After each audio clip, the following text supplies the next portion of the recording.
Hello everyone. आज हम लोग डिस्कस कर रहे हैं रेनल फेलियर।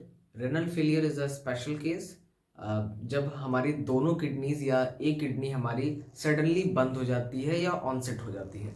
तो क्योंकि अभी हम किडनी को ही डिस्कस कर रहे थे तो हमने एक डिजीज इसके साथ डिस्कस करना सही समझा ताकि हमारा फ्लो मेंटेन रहे। ऑल्सो एनसीईआरटी ने इसे लास्ट में दिया है। ठीक है, तो रेनल फेलियर आप सिंपली राइट कर सकते हैं, it is the onset of kidney. और ज्यादा स्पेसिफिक आप जाएंगे तो आप इसको लिख सकते हैं sudden mall function in kidney. अच्छा, जब ऐसी केसेस बनते हैं तो हमारे पास दो ही ऑप्शन बनते हैं, या तो डेथ या तो ट्रांसप्लांटेशन। तो हम रास्ता अपनाते हैं ट्रांसप्लांटेशन का।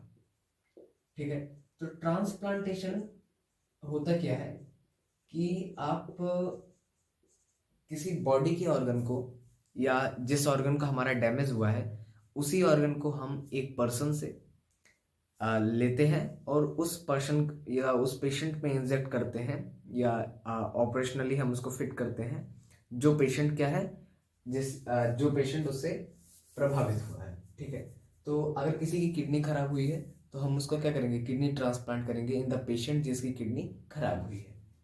तो ट्रांसप्लांटेशन क्या है, बहुत टीडियस प्रोसेस है।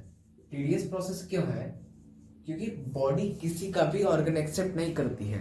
इवन वो मोनोजाइगोटिक यानी जुड़वा भी हो तब भी वो नहीं एक्सेप्ट करती है। तो ड्यूरिंग द ट्रांसप्लांटेशन हम क्या करते हैं, पेशेंट इज इंजेक्टेड, पेशेंट को हम इंजेक्शन देते हैं, patient is injected with immuno suppression.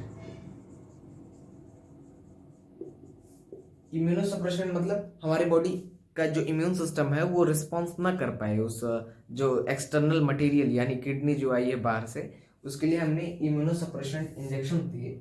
Generally cortisol injection हमारे यूज होते हैं इस केस के लिए। ठीक है, अच्छा, अगर ट्रांसप्लांटेशन नहीं करवाना चाह रहा है कोई तो हमारे पास एक आर्टिफिशियल किडनी होती है। आर्टिफिशियल किडनी हमारे साइंटिस्ट ने बनाई है, इसको देखते हैं हम लोग। आर्टिफिशियल किडनी क्या करेगी, ठीक है, थोड़ा सा मैकेनिज्म समझिएगा। सपोज हमारे पास एक पेशेंट है, दिस वन,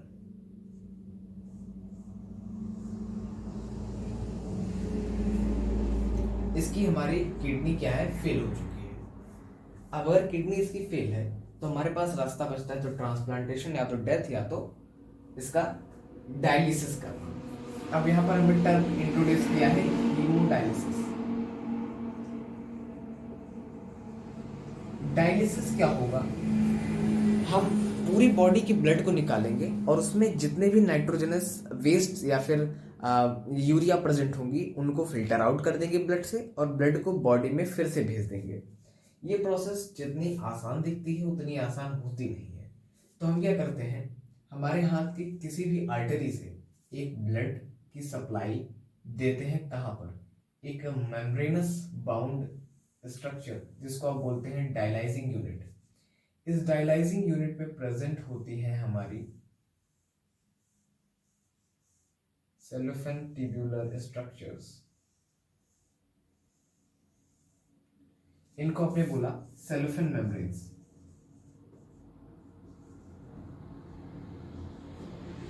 मेम्ब्रेन ये सेलुलोज की होती है एंड ये इनका बहुत ही इंपॉर्टेंट रोल होगा इन द परमेबिलिटी। ये जो एरिया होता है ये फिल्ड होता है डायलाइजिंग फ्लूइड से। डायलाइजिंग फ्लूइड, डायलाइजिंग फ्लूइड क्या करेगा, इसका जो कंपोजिशन है, composition is similar with blood plasma. तो जाहिर सी बात है ब्लड प्लाज्मा है, कंसंट्रेशन भी इसका लो है, तो यूरिया या नाइट्रोजनस वेस्ट जो होंगे वो इजीली फिल्टर आउट कर सकते हैं from the blood to this blood plasma, क्योंकि ब्लड में कंसंट्रेशन ज्यादा होगा यूरिन का। और ये सेलोफेन मेम्ब्रेन उनके लिए क्या है, परमिएबल भी है। यहां पर आपने यूनिट लगाई है फ्रेश डायलाइजर।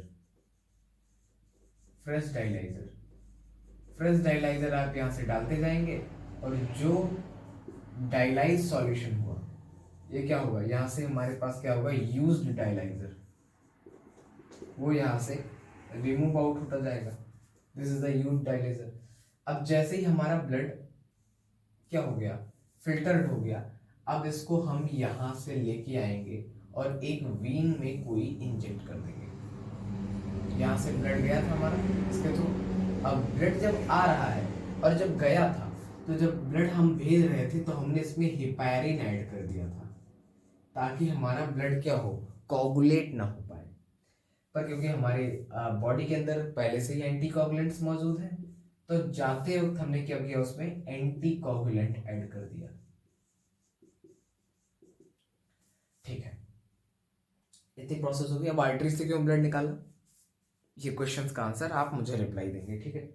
और वीन्स पे क्यों भेजा, इसका भी आप मुझे रिप्लाई देंगे। तो ये था हमारा डायलिसिस। इसके बाद क्या होगा, patient will be happy. Dialysis in the real patients हम 4 to 8 डेज में भी रिकमेंड करते हैं डॉक्टर्स, और कुछ में तो हफ्ते महीने पर भी रिकमेंडेशंस होती हैं। So this is the structural view of dialysis. So we are done with it.